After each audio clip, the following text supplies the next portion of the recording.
ভারতের প্রভাবশালী গণমাধ্যম দ্য প্রিন্ট এবার পতিত আওয়ামী লীগের পলাতক নেতারা কলকাতা কিংবা দিল্লিতে কে কি করছেন সেটা নিয়ে প্রতিবেদন প্রকাশ করেছে।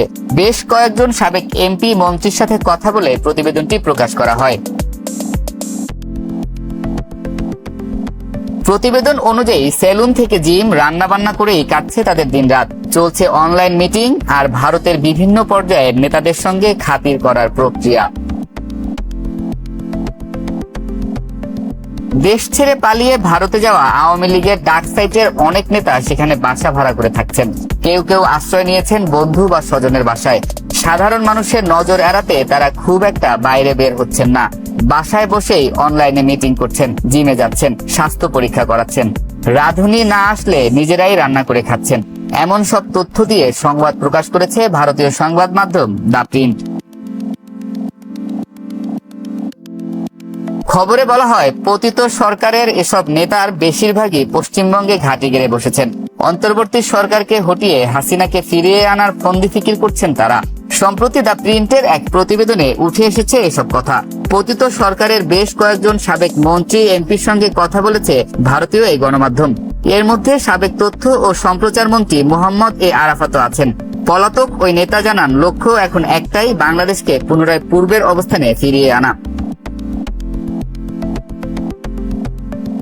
দ্য প্রিন্টকে পতিত সরকারের এই নেতা বলেন, আমার এখন ঘুমানোর সময় নেই। মাঝে মাঝে আমি সূর্যোদয় এবং সূর্যাস্ত নিয়ে দ্বিধায় পড়ে যাই।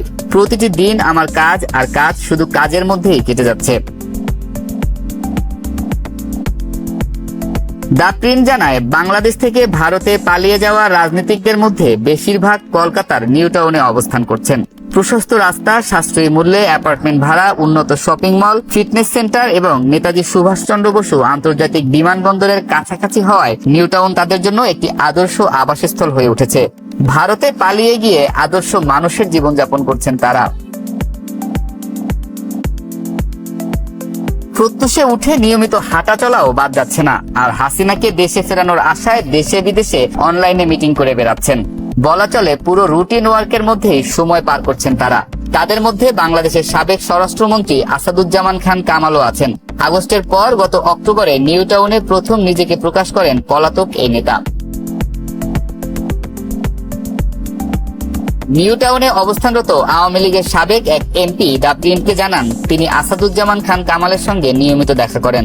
তার মতে, বাংলাদেশের সাবেক এই স্বরাষ্ট্রমন্ত্রী এখন এই এলাকায় একটি প্রশস্ত অ্যাপার্টমেন্ট ভাড়া নিয়েছেন, যেখানে তিনি, তার দলীয় সহকর্মী এবং এখানকার নিউ টাউনের প্রতিবেশীরা নিয়মিত আপ্যায়ন করেন। কামাল তার স্ত্রী ও মেয়েকে নিয়ে কলকাতায় থাকেন এবং প্রতি সপ্তাহে দিল্লিতে দলীয় বৈঠক এবং ভারতের উচ্চ পর্যায়ের কর্মকর্তাদের সঙ্গে দেখা করতে যান। গত বছরের সেপ্টেম্বরে তার ছেলে সাফি মুদ্দাসির খান জ্যোতিকে ঢাকায় গ্রেপ্তার করা হয়। সাবেক ওই এমপির মতে, নেতাকর্মী এবং দলের সদস্যদের মনোবল ধরে রাখার দায়িত্ব পেয়েছেন কামাল। তিনি বলেন, আমরা এখানে আরাম করতে বা অনির্দিষ্টকালের জন্য থাকতে আসিনি। আমরা এখানে এসেছি বেঁচে থাকতে এবং ভবিষ্যতের যুদ্ধের জন্য প্রস্তুত থাকতে। দলীয় নেতাকর্মীদের প্রতিনিয়ত এ বার্তাই পৌঁছে দিচ্ছেন কামাল। পরিচয় প্রকাশ না করার শর্তে কক্সবাজারের সাবেক এক আওয়ামী লীগ এমপি বলেন, তাদের জীবন এখন একটি ছন্দে বাঁধা পড়েছে। বলেন, আমি খুব ভোরে ঘুম থেকে উঠি এবং আমার 3 বেডরুমের অ্যাপার্টমেন্টে ফজরের নামাজ পড়ি, যেখানে আমি আরেকজন আওয়ামী লীগ এমপির সঙ্গে থাকি। তারপর আমরা দুজনেই আমাদের এলাকার ফিটনেস সেন্টারে যাই। আমি ভারোত্তোলন করি আর আমার ফ্ল্যাটমেট পিলাটেস ক্লাসে ভর্তি হয়েছেন। 1500 বর্গফুটের অ্যাপার্টমেন্টের ভাড়া প্রতি মাসে 30,000 রুপি, যা ওই সাবেক এমপির কাছে খুব বেশি মনে হয় না। তবে তাদের ছোট একটি সমস্যা হলো, রাঁধুনি রান্না না করেই মাঝে মধ্যে ছুটি কাটান। ওই এমপি বলেন, আমি রান্না করতে অভ্যস্ত নই, আমার ফ্ল্যাটমেটও নন। তিনি বলেন, যেদিন আমাদের বাধ্য হয়ে রান্না করতে হয় সেদিন আমি ভিডিও কলে ঢাকায় আমার স্ত্রীর সঙ্গে যোগাযোগ করে রান্না সম্পন্ন করি। এটা আমার জন্য নতুন। কে জানে, হয়তো বাংলাদেশে ফিরে যাওয়ার পর আমি একজন রাঁধুনি হিসেবে নতুন পেশা শুরু করব। দুপুরের খাবারের পর একটু বিশ্রাম নেন তারা। এরপর সন্ধ্যাগুলো কাটে বাংলাদেশ, ভারত এবং অন্যান্য দেশের আওয়ামী লীগের নেতা ও কর্মীদের সঙ্গে অনলাইন মিটিং করে।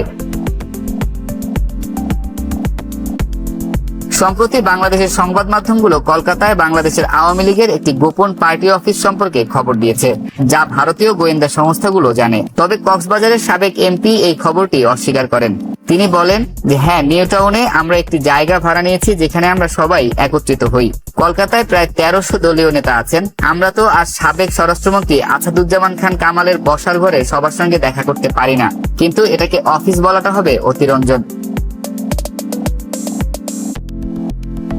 সাবেক এক এমপি 2024 সালের ডিসেম্বর থেকে নিউ টাউনের একটি 2 বেডরুমের অ্যাপার্টমেন্টে একা থাকছেন। তার এই অবসর সময়কে টাক মাথায় চুল প্রতিস্থাপন করে কাজে লাগাচ্ছেন। ওই এমপি বলেন, ঢাকা থেকে পালিয়ে আসার সময় আমার চুলও পড়া শুরু হয়। আমার স্ত্রী আমাকে বেশ কয়েক বছর ধরে হেয়ার ট্রান্সপ্লান্ট করতে বলেছিলেন, কিন্তু একজন প্রথমবারের এমপি হিসেবে আমি আমার নির্বাচনী এলাকায় এতটাই ব্যস্ত ছিলাম যে ঢাকায় এর জন্য সময় বের করতে পারতাম না। তিনি 2025 সালের জানুয়ারিতে দিল্লি যান এবং দক্ষিণ দিল্লির একটি হেয়ার ট্রান্সপ্লান্ট সেন্টার থেকে একটি নতুন লুক নিয়েছেন। এই কঠিন সময়ে নতুন চুল পাওয়াটা ভালো লাগার মতো একটি বিষয় বলে দ্য প্রিন্টকে জানান ওই এমপি। সব মিলিয়ে দিল্লি কলকাতা মিলে ভালোই আছেন ফ্যাসিস্ট সরকারের সাবেকরা। তবে এই বিলাসী জীবনের জন্য প্রয়োজনীয় অর্থ তারা কিভাবে সংগ্রহ করছেন কিংবা কত পরিমাণ অর্থ নিজেদের মতো লুকিয়ে নিয়ে গেছেন তা নিয়ে দ্য প্রিন্ট কোনো কিছুই প্রকাশ করেনি ওই প্রতিবেদনে।